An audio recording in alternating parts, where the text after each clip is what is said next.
شحن شعات تميتن سمانياتات علما وبوليتيكا بمصرار زنكل تحيالان هاجرات قرص زحزرلو زنبر اواني زن هاجرات امريكان حبرت سوفيتني اتدحر خلاي كينات عالم زجمره زحل كينات عالم اب كلنا اهورات اصفحفحو السفلالي قرص غير جمره نامريكان تزصفحفح زنبره كومونيزم كلاس تقندا تكرو وصا غدايات اخونه اب غزي مريحنت تياب شحن شعات تميتن سمانيان حدا ناب سلطان زديبه رونالد ريغان منقص أمريكا نتأمل لعالم أنصار كومونيزم زكاية زنبرة قالستات دقف جمرة ريغان نكومونيزم كم عالم لهاو سقات موساد زخونة أنصار معرابوان استسقت هاجر دما أبال سرعة السوفيت جيرو وجه هذا خبطون بمنقص أمريكا تارجيت زخونة منقصات تيام نيكوراغوا زركب منقصتي ساندينيستايو ساندينيستا نتب منقص أمريكا زدقف زنبرة ديكتاتور منقصت أناستايو ساموسا أبشحن شعات ميتن سبعان شعاتن بصورة عليو ناب سلطان كمتسخيلو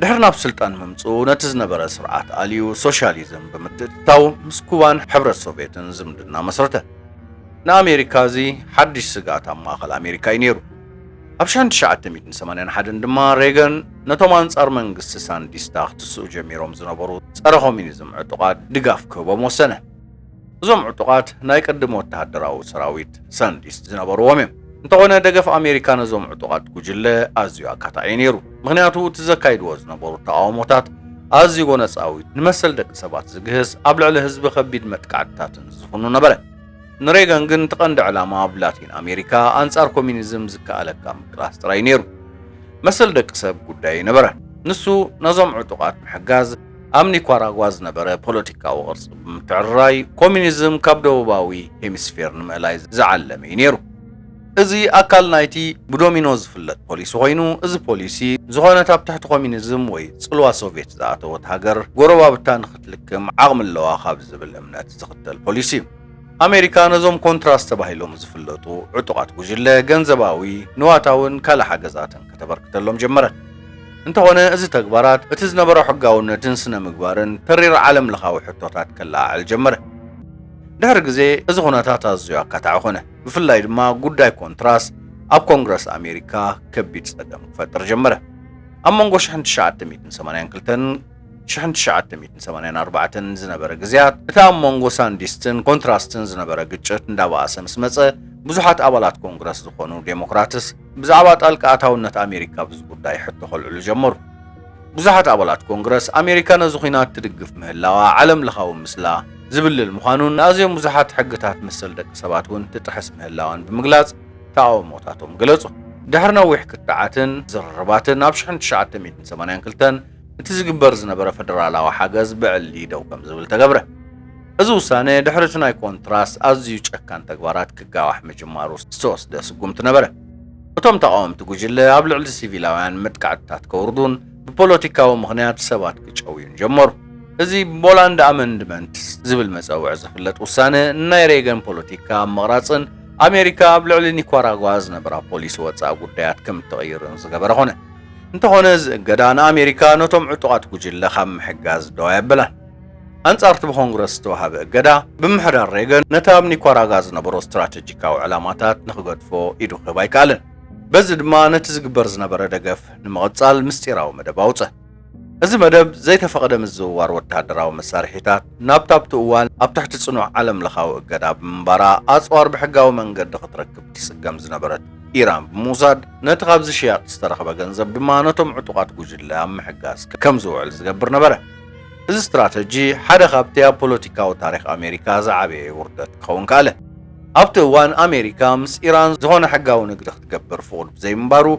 ኩሉ ትምስጋር ብሕቡ ይካየድ ነበረ اتقاب زصوار زركب ገንዘብ አብዕላው ሰነዳት ታይምዝገብኒ አመ ጀመሪያ ነገራት ብጽፉፍ መንገድ ይخد ነበሩ እቲ ንብረት ናብ ኢራን በሰላማቲው እቲ ገንዘብ ንኮንትራሳም መሐጋዝ ይውዕል ምስ ግዜ ግን ስፍሓት ናይ ስትራቴጂ ኣዝዩ ብምግዛፉ ተሓቢኡ ንኽቕጽል ኣዝዩ ያሸጋር ሆነ ብዙሓት ሰባት ኣብ መጀመሪያ ዘይፈለጥዎ ኣዝዩ ኣገዳሲ ክፋል ናይ ስርሒት ግን ነይሩ ምስታፍ ኮንትራስ ኣብ ዓለም ለኻው ዝተኣገዱ ንብረት نتز قبرو وزنبرو قالسن مدقاف زوم عطوقات كجلة استفلاليو عصفارسات ناو أمريكا بحبوب مئتاو كشتو جمرو نزنخو قبرو استفلاليو زي حقاوان ناي مافيا كجلتات يساتفو نبرو እዚ ቅርፀ ፋርስ ናብ ማእከላይ ኣሜሪካ ተጓዒዙ ብቁልጡፍ ይዝርጋሕ ብምንባሩ ቀንዲ ኣታዊ ዕጡቕ ጉጅለ ኮነ።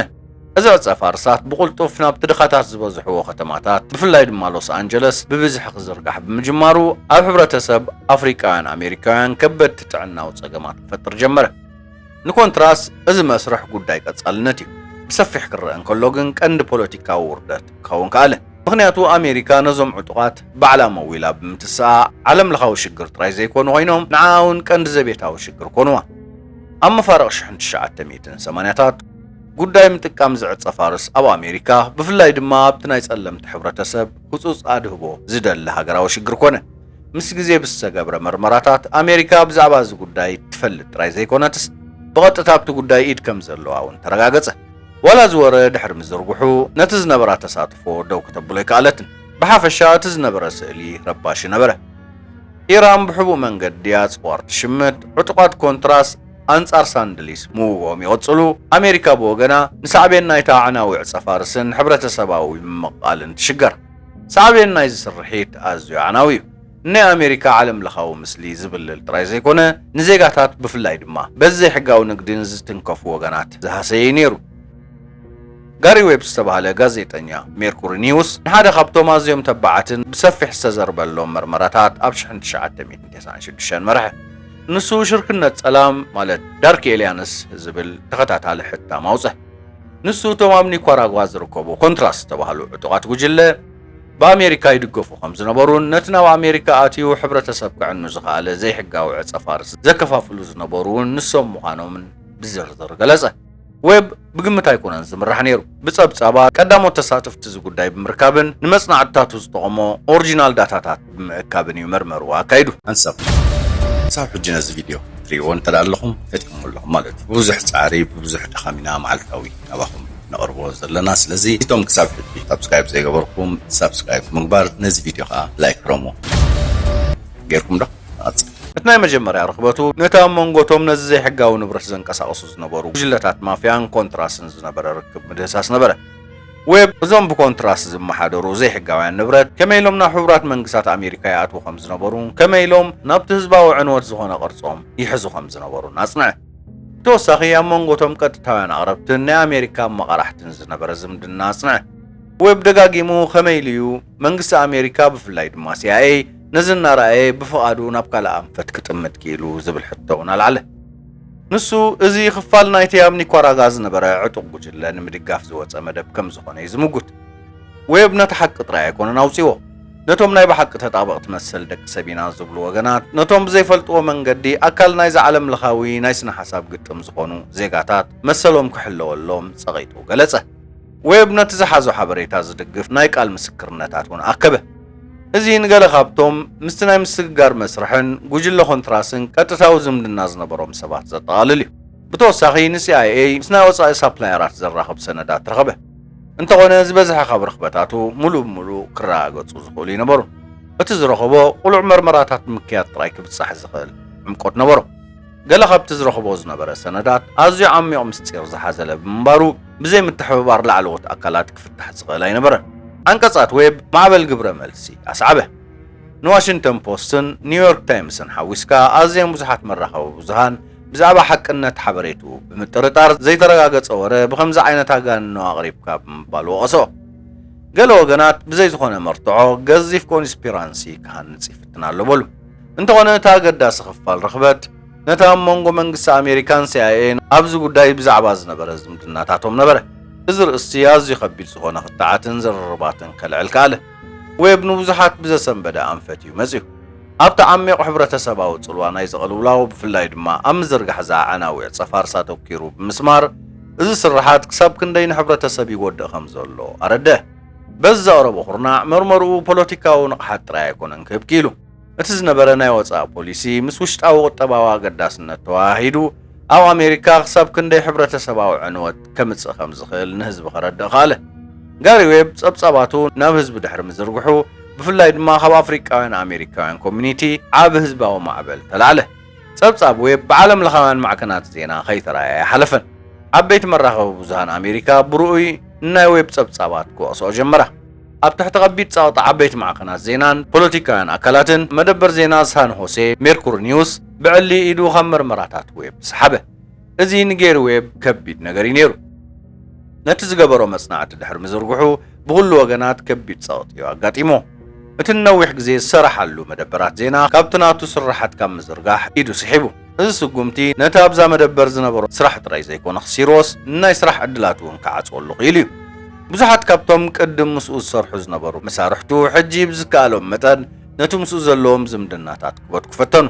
እዚ ድማ ንኹሉ እቲ ሓበሬታ ክረኽበሉ ዝኽእል ዕድላት ዓጽዎ።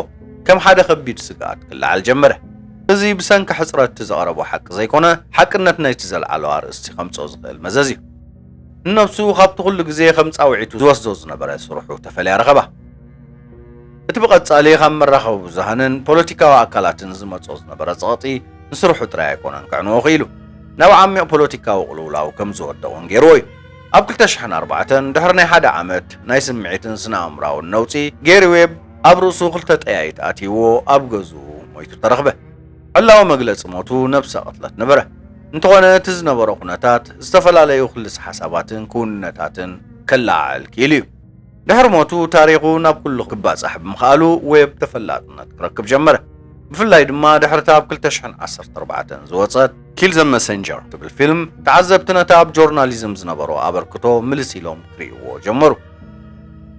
ዌብ ነቲ ዝረኸቦ ሓበሬታ ንኸቃልዕ ዝገበሮ ጻዕርታት ተርኢ ፊልም ክሳብ ክንደይ እቲ ስርዓት ነቶም ምስጢሩ ኸቃልዑ ዝፍትኑ ኣካላት ስቕ ከብሎም ይፅዕር ተርኢ ነበረት። እዛ ፊልም ንኽብርን ስምን ጌሪ ዌብ ናብ ቦትኡ ክምለስ ዓብ ሓገዝ ኣበርኪታ። ዌብ ከም ሓደ ውርደት ዘይኮነ ጅግና ናይ ጆርናሊዝም ኮይኑ ከም ዝወፅእ ኾነ። ዌብ ነቲ ዋጋ ብሂወቱ ይኸፊልዎ። እንተኾነ መንግስቲ ምስጢራቱ ንኽሓብእ ክሳብ ክንደይ ክኸይድ ከም ዝኽእል ኣመስጊር እዩ።